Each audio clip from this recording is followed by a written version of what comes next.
Seriously Jungkook, আচ্ছা miss বাংলাদেশে এখন কোথায় আছে সেটা বল আমায়। কিছুক্ষণ আগে জিহুব জাঙ্কুকের বাসায় এসেছে। এখানে আসার পর জাঙ্কুক কাল রাতে সব ঘটনা খুলে বলেছে, যা শুনে জিহুব হতভম্ব হয়ে গেছে।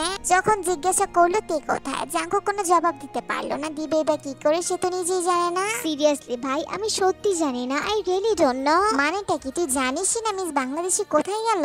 যেখানেই যা, খুব বড় ভুল করে ফেলেছে। একবার ওকে হাতে পাই, ট্রাস্ট মি জান, একবারে খেয়ে ফেলবো।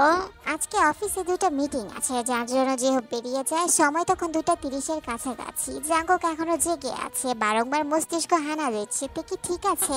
আপাতত তার ঘুম প্রয়োজন। ডক্টরে দেওয়া কিছু ঘুমের ওষুধ খেয়ে নেয়, যার জন্য কিছুক্ষণের মধ্যে ঘুমিয়ে যায় সে। বক্ষস্থলের তীব্র যন্ত্রণা হচ্ছে, তার সহ্য করার মতো না।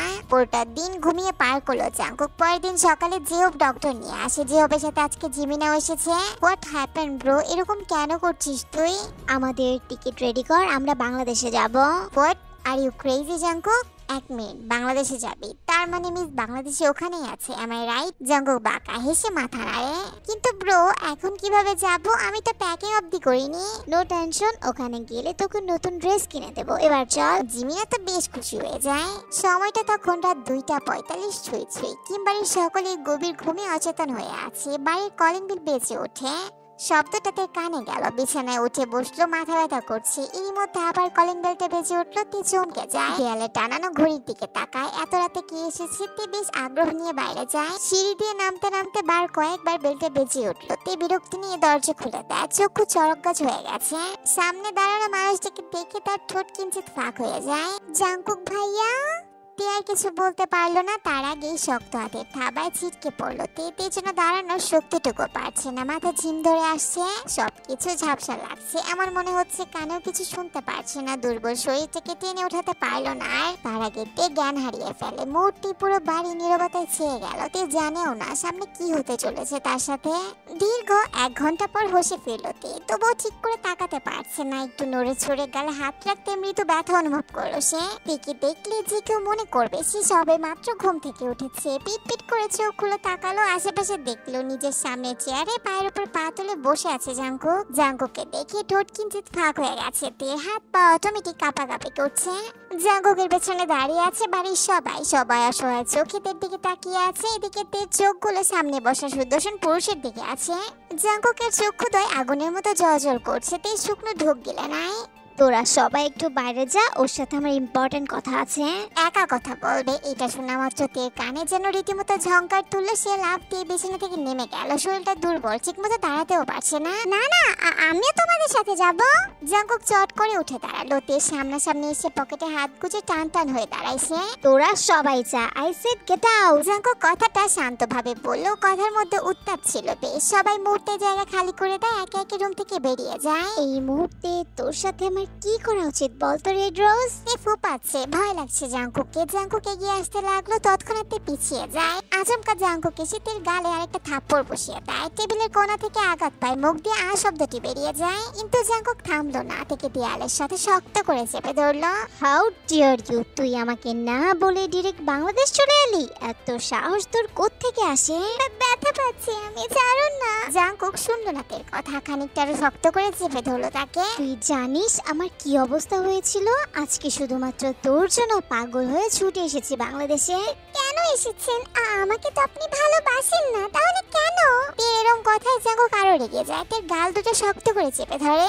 ভালোবাসি আর না বাসি তোকে বলতে হবে? তুই ব্যাস শুধু আমার সাথে থাকবে। থাকবো না আমি, ছাড়েন আমায়। জাঙ্কুক এবার তুলে থেকে ধাক্কা মেরে বিছানায় ফেলে দেয়। এবার শব্দ করে কেঁদে দেয়, ব্যথা পাচ্ছে সে।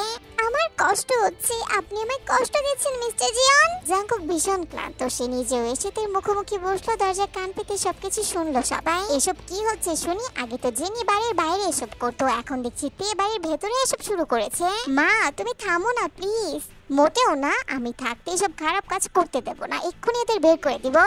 মা তুমি যাও এখান থেকে, জাস্ট লিভ।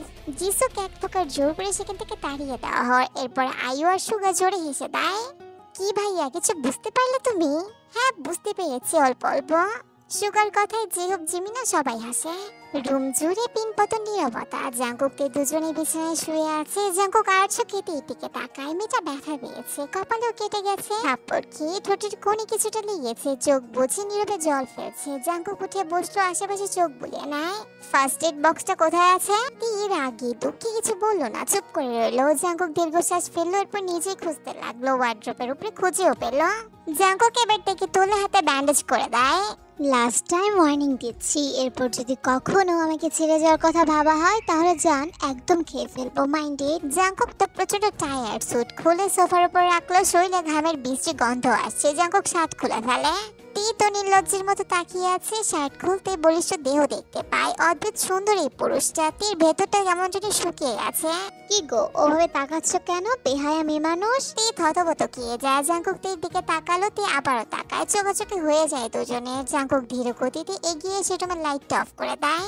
আটকে ওঠে তে। জাঙ্কুক এসে বিছানায় বসে। একদম তের সামনাসামনি বসেছে। তর্জনী আঙুল দিয়ে তের গালে স্পর্শ করে দেয়। Jungkook, I am really sorry জান।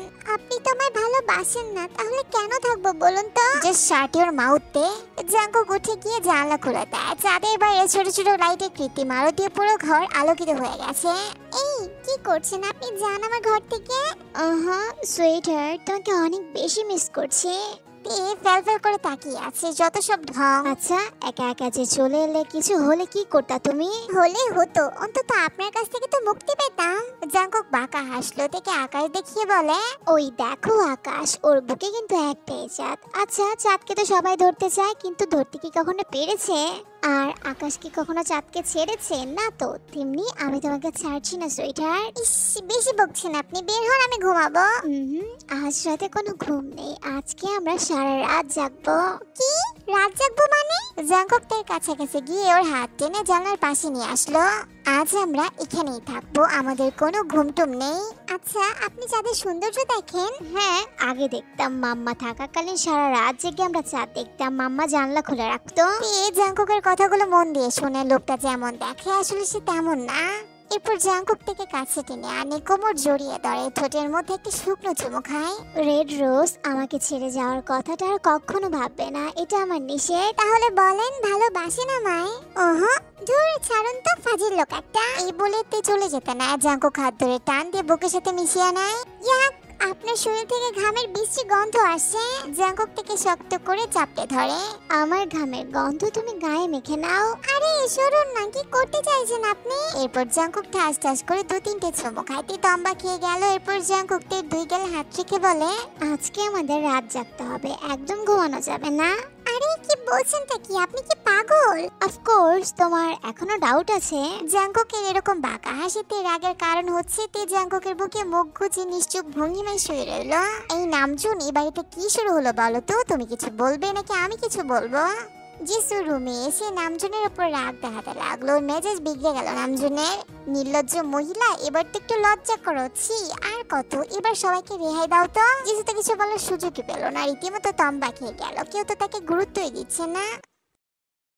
সূর্যের তপ্ত রশ্মি মুখে পড়তে নাক মুখ কুচকে নেয় জাঙ্কুক। মুখ দিয়ে বেরিয়ে এসে ছ শব্দটি। পাশের বালিশ টেনে মুখে চেপে ধরে, ফের ঘুমানোর ট্রাই করছিল। তখনই তার মস্তিষ্কে হানা দেয় তে কোথায়। কিন্তু তাকাতেই দেখিতে তো বিছানায় নেই। সে উঠে বসলো। অ্যালার্ম ঘড়িতে দেখলো 10টা বাজে। জাঙ্কুক ঘুম জড়ানো কণ্ঠে বলে, ও রেড রোজ, আর একটু ঘুমালেই পারতে, কি দরকার ছিল এত সকালে ওঠার? জাঙ্কুক বেশ বিরক্ত নিয়ে বিছানা থেকে নেমে গেল বাইরে যাওয়ার উদ্দেশ্যে। রান্নাঘরে সবার জন্য চা কফি তৈরি করছে তে। কিন্তু তার মনে তো আছে অন্য কিছু। এই তো ভোরের দিকে রুম থেকে বের হতে জিজু তার হাত ধরে টেনে নিয়ে আসে। কি রে, এটা কি বুঝতে পেরেছিস? যা খুশি তাই করবি? কি বলছো কি এসব মামি? একদম নাকামি করবি না। জাঙ্কুকের সাথে রাত কাটিয়ে খুব ভালো লেগেছে বুঝি, এখন ওকে পটানোর ধান্দা করছিস? দেখো মামি, তোমাকে আমি শেষবারের মতো বলছি, আর কখনো আমাকে এসব বাজে কথা বলবে না। তখনই সেখানে আয়ু চলে আসে আর জিতুকে থামিয়ে দেয়। ডেকে নিয়ে সেখান থেকে চলে যেতে নাই। আয়ু, আর কতদিন তুই আর তোর ভাই ওকে বাঁচাবি শুনি?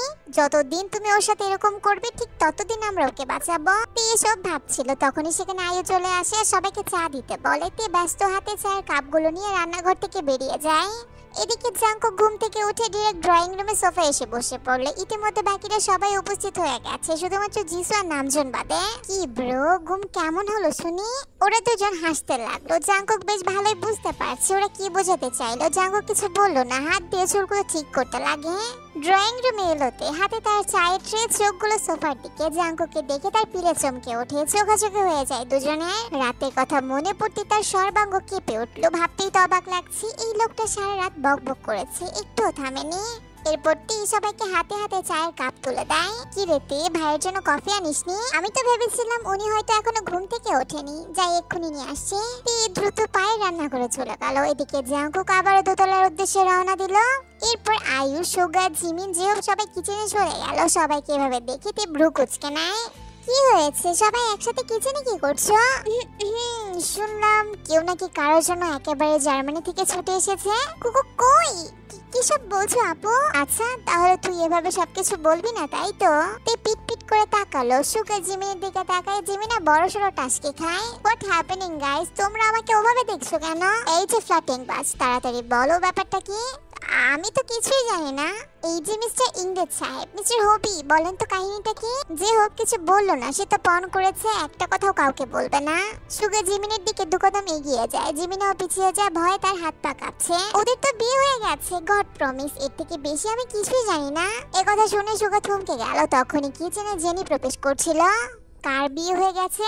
অ্যাকচুয়ালি তুমি থামো জিমিনা আপু, আমি বলছি। মাঝখান থেকে বলে ওঠে। সবাই তের মুখের দিকে তাকিয়ে আছে।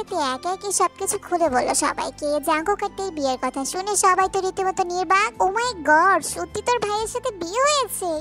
I am so happy. Jenny কিছুটা ভাবনায় পড়ে যায়। জাঙ্কুকের সম্পর্কে যতটুকু শুনেছি সে একটু ভয়ে আছে, জাঙ্কুকে থেকে কখনো ছেড়ে যাবে না। আপু প্লিজ, তোমরা কেউ এই বিয়ে নিয়ে আলোচনা করো না। কেন বোন, তুই আর ভাই বিয়ে করেছিস, এটা তো ভালো কথা, লুকানোর কি আছে? ওইটা তো জাঙ্কুক ভাইয়ের সমস্যা, কে জানে কোথায় কি করেছে, অদ্ভুত। এই তোমরা চলো, আমি সবাইকে বলছি কেন লুকাচ্ছে এসব মিস বাংলাদেশি। এটুকু বলতেই সবাই জিওপের সাথে বাইরে চলে আসে। প্রায় দুপুর 1টার কাছাকাছি বেলকনিতে দাঁড়িয়ে বেখুনের সাথে কথা বলছে Jungkook. What are you doing Jungkook? তুমি বাংলাদেশে গেছো, তাও আবার 2বার। তুমি জানো না ওই মহিলা ওখানেই আছে? কাম ডাউন আঙ্কেল, তুমি একদম টেনশন করো না, প্রবলেম নেই। ওই মহিলাকে এবার আমি ঠিক করেই যাব। দেখুন জাঙ্কুক একটু টেনশনে পড়ে গেছে। ছেলেটা তার বড় বোন জিনের একমাত্র ছেলে, সে তার দায়িত্ব পালন করেছে। আপনাকে নিচে খেতে ডাকছে। রুমে প্রবেশ করে জাঙ্কুককে বেলকনিতে দাঁড়িয়ে থাকতে দেখে মিনমিনে গলায় বলেতে। এরপর জাঙ্কুক ঘাড় ঘুরিয়ে তের দিকে তাকালো। পা থেকে মাথা অব্দি একবার পর্যবেক্ষণ করে ঠোঁট কামড়ে হাসলো। এই আপনি হাসলেন কেন? তোমাকে দেখে হেসেছি। থতমত খেয়ে যায়, তাকে দেখে হেসেছি। এরপর নিজের ঘাড়, গাল, হাত সবকিছু দেখতে লাগলো। কোথাও কি কোনো সমস্যা আছে নাকি? কি আবল তাবল বলছেন? মাথা কি আপনার পুরোই খারাপ হয়ে গেছে? জাঙ্কুক সেকেন্ডের মতো ফোর্স করে শ্বাস টেনে নেয়। তের কাছাকাছি গিয়ে মুখে লেগে থাকা ময়দা মুছে দেয়। জাঙ্কুকের কাণ্ডে কিছুটা অবাক হয়। নিজের গালে হাত বোলায়। কিছুক্ষণ আগে রুটি বেলা শেষ করেছে, তাই হয়তো কিছুটা ময়দা লেগে গেছে। রেড রোজকে কিন্তু হলুদ রঙে একদম মানায় না, লালেই বেশ ভালো লাগে। চলুন তো, ভালোবাসতে তো পারেনি না, সবসময় শুধু আজে বাজে কথা বলেন। এইটুকু বলে তে রাগ দেখিয়ে বেরিয়ে যায়। জাঙ্কুক অস্থির হয়ে ওঠে। লাভ, আদৌ কি বলতে কিছু আছে? কই, ভালোবাসা যদি থাকতো তাহলে মিস্টার নামজুন আমার মাকে হার্ট করতে পারতো না। এটুকু বলে জাঙ্কুক দীর্ঘশ্বাস ফেলে। দুপুরে খাওয়া দাওয়া শেষ করে জিমিনা সবাইকে নিয়ে তেদের বাগানে গেল। অনেক রকম গাছ আছে, বিশেষ করে ফুল গাছ। আর ইয়নজন মিলে বেশিরভাগ গাছ লাগিয়েছে। ইয়নজনের অসুস্থ হওয়ার পর থেকে গাছগুলোর যত্ন নিয়ে থাকে। জাঙ্কুক কানে ইয়ারফোন লাগিয়ে গান শুনছে। জিমিনা বাগান বিলাস গাছের কাছে চলে যায়, ফোন বের করে কয়েকটা ছবি তুলে নেয়। হেই ফ্ল্যাটিং বাজ। জিমিনা পুরুষালী কণ্ঠস্বর শুনে ঘাড় ঘুরিয়ে দেখে সুগা তাকে কত সুন্দর করে অপমান করে দিল। দেখুন মিস্টার হ্যান্ডসাম, ভালো হয়ে যান, আমাকে এইভাবে ইনসাল্ট করতে পারেন না আপনি। বাবা, ফ্ল্যাটিং বাজকে ফ্ল্যাটিং বাজ বললেও দোষ। এই যে শোনেন, আমি আপনার সিনিয়র, সম্মান দিয়ে কথা বলেন। ও হ্যাঁ, আমি যতদূর শুনলাম তুমি নাকি আমার 1 বছরের সিনিয়র। ইস সো স্যাড। জিমিন মুখ বাকিয়ে নেয়। সুগা তো জিমিনকে বিরক্ত করতে বেশ মজা লাগে। লিসেন আয়ু, অনেক বড় ভুল করে ফেলেছি, প্লিজ রাগ করো না। জিহব অনেকক্ষণ ধরে আয়ুর সাথে কথা বলার চেষ্টা করছে, কিন্তু আয়ু তাকে বার্তা দিচ্ছে না। সে মূলত জিহবের উপর রেগে আছে। অবশ্য রাগ করাটা জায়েজ। পরপর 2 দিন আয়ুর ফোন না মেসেজ কোনোটা রিপ্লাই করেনি জিহব। জানতো একদম ডিস্টার্ব করবেন না। এটুকু বলে আয়ু বাগান থেকে বেরিয়ে গেল। এদিকে জিহব ফ্যাল ফ্যাল করে তাকিয়ে আছে। ফুল গাছগুলোতে তে পানি দিচ্ছিল। তৎক্ষণাৎ লক্ষ্য করলো জাঙ্কুক ওর দিকে এগিয়ে আসছে। তে ধপসা করে গাছের পিছনে লুকিয়ে পড়লো। যত যাই হোক এই লোকটার সামনে একদম যাওয়া যাবে না। Hello baby girl. পেছন থেকে আচমকা জাঙ্কুকের কণ্ঠস্বর শুনে নিজের ভারসাম্য হারিয়ে ফেলে তে আর কাদায় পড়ে যায়। তীর এরকম অবস্থা দেখে জাঙ্কুক শব্দ করে হেসে উঠল। Red rose, you are looking so funny. হঠাৎই জিসু জাঙ্কুকের রুমে আসলো। জাঙ্কুক আইপ্যাড দেখছিল। জিসুকে দেখে না দেখার ভান করলো সে। তোমার সাথে আমার কিছু কথা আছে জাঙ্কুক। জাস্ট 5 মিনিট, যা বলার বলে ফেলেন। তোমার প্রবলেম কি? কেন এসেছো এখানে? বারবার কেন আমাদের বাসায় আসছো? ফার্স্ট অফ অল এই বাড়িটা আপনার নয় মিসেস মহিলা। আর সম্পর্কের টান যদি ধরি তাহলে হয়তো এই বাড়িটা আমার ফুপা আর ফুপির, তাই না? দেখো জাঙ্কুক, এবার কিন্তু তুমি বাড়াবাড়ি করছো। তুমি এখানে কোন অধিকারে থাকবে? হ্যাঁ, সবসময় কিন্তু সবকিছু ছিনিয়ে নেওয়া যায় না। সিরিয়াসলি মিসেস মহিলা, আপনি বলছেন ছিনিয়ে নেওয়া যায় না? আচ্ছা, অনেকগুলো বছর আগে যখন একজনের স্বামীকে ছিনিয়ে নিয়েছিলেন তখন কি মনে ছিল না? জাঙ্কুক, সাবধানে কথা বলো। আস্তে কথা বলুন। আমি যা বলছি একদম সত্য বলছি। সেই মহিলার কি অবস্থা করেছিলেন মনে আছে আপনার? তার সব থেকে বড় সম্পদ আপনি ছিনিয়ে নিয়েছিলেন। এখন আবার আরেকজনের বাড়িতে তারই পদবি নিয়ে ঘুরঘুর করছেন। সেমনিও মিসেস মহিলা। জিসু এক অদ্ভুত দৃষ্টি নিয়ে জাঙ্কুকের দিকে তাকায়। মনে চাচ্ছে ছেলেকে একদম মেরে ফেলতে। এই এত বড় সাহস তাকে অপমান করার। দরজার কাছে দাঁড়িয়ে জাঙ্কুক আর জিসুর সব কথা শুনে ফেললো তে। মনের মধ্যে হাজারটা প্রশ্ন উকি দিচ্ছে। সে যতটুকু শুনেছে জাঙ্কুকের মায়ের সাথে ডিভোর্স হওয়ার পরই জিসুকে বিয়ে করেছে নামজুন। তাহলে এসব করার মানে কি? সন্ধ্যার আকাশ, সূর্য মামা ডুবে যাচ্ছে। চারদিকে লালচে আভায় বিরক্ত হয়ে গেছে। পাখিরা ফিরছে নিজেদের নিরে। এই সময়টাই জাঙ্কুক ঘুমাচ্ছে। মাগরিবের আজান কানে আসতে সে ঘুম থেকে উঠে যায়, বিছানায় বসে পড়লো। সে খুবই বিরক্ত, প্রচন্ড বিরক্ত। একই তো এখানে সে কমফোর্টেবল ফিল করছে না, তার উপর ইদানিং তার ঘুমও কম হচ্ছে। এলোমেলো চুলগুলো ঠিক করতে করতে ব্যালকনিতে চলে আসে। কিন্তু তার মাথাটা প্রচন্ড ধরেছে। এই মুহূর্তে কড়া করে এক কাপ কফির প্রয়োজন তার। জাঙ্কুক রুম থেকে বের হয় ড্রয়িং রুমের উদ্দেশ্যে। ড্রয়িং রুমে এসে যেন থমকে যায়। জাঙ্কুক সামনে দাঁড়ানো মেয়েটিকে দেখে তার হৃদয়ের স্পন্দন দ্রুত গতিতে বেড়ে গেছে। এলোমেলো চুলগুলো কপালে ছড়িয়ে আছে, মুখে ক্লান্তির ছাপ। পরনে হালকা বাদামি রঙের ওড়না খালি দুপাশে ঝুলে আছে। খুব সাধারণ সে। বাদামি রঙের সালোয়ার কামিজে তাকে বেশ অপূর্ব লাগছে। জাঙ্কুক মৃদু হাসে। এই মেয়েটা বড়ই অদ্ভুত। এই মেয়েকে দেখে বারংবার নিজেকে সংযত করতে অক্ষম হয় জাঙ্কুক। এক এক সময় এক এক রূপে নিজেকে প্রদর্শন করে এই মেয়েটা। এই তো জার্মানিতে জ্যাকেট, জিন্স, টপস পরেছে, তাতে বারবি ডলের মতো লাগছে। আর সেদিন রাতে লাল শাড়িতে নতুন ভাবে দেখিয়েছে। আর আজকে একদম বাঙালি মেয়েদের মতো সালোয়ার কামিজ। এদিক ওদিক বারংবার যাচ্ছে আর আসছে, যার জন্য পায়ের নুপুরের ঝনঝন শব্দ তীব্রভাবে কানে লাগছে জাঙ্কুকে। আচমকা নিজের হাতে কারো স্পর্শ পেয়ে চমকে ওঠে তে। জাঙ্কুক তার হাত ধরেছে। তে খানিকটা বিব্রত বোধ করে। জাঙ্কুক আশেপাশে ভালো করে তাকিয়ে দেখে কেউ আছে কিনা। যদি কেউ থাকে সে তো পাত্তা দিবে না। আচমকা এক অদ্ভুত কাণ্ড ঘটিয়ে বসে। চুপ করে তার গালে একটা চুমু খায়। তের চোখগুলো বড় বড় হয়ে যায়, মনে হয় এক্ষুনি বেরিয়ে আসবে। তে মুখ দিয়ে কিছু বলতে যাবে, তখনই জাঙ্কুক আবার ঠোঁটে চুমু খায়। তে বেশ মূর্তি হয়ে গেছে। জাঙ্কুক শীষ বাজাতে বাজাতে কিচেনের দিকে চলে যায়। সদর দরজার কাছে দাঁড়িয়ে সবটা দেখলো জিমিনা। দৌড়ে বাইরে আসে জবকে সবটা বলার জন্য, কিন্তু আসার সময় এক বিপত্তি ঘটলো। সুগার সাথে ধাক্কা খেয়ে বসে। উফ, কি করছো মিস সিনিয়র? দেখতে পাওনি নাকি? এই যে মিস্টার হ্যান্ডসাম, একদম বাজে কথা বলবেন না। আমি জিওপের কাছে যাচ্ছিলাম তখনই আপনি সামনে চলে এসেছেন। ডিসকাস্টিং। আহা সিনিয়র, আপনাকে কিন্তু আজকে হেভি লাগতেছে। What do mean by heavy? আরে হেভি মানে বুঝেন না, মানে বিউটিফুল, একটু বেশি সুন্দর। আমি কিন্তু আপনার সিনিয়র হই। ব্যাপার না, তবুও আপনাকে দেখতে বাচ্চাদের মতো লাগে আর আমাকে আপনার সিনিয়র মনে হয়। তবে আপনার আর আমার জুটি কিন্তু সেই লাগবে, কি বলেন মিস সিনিয়র? Dirty man.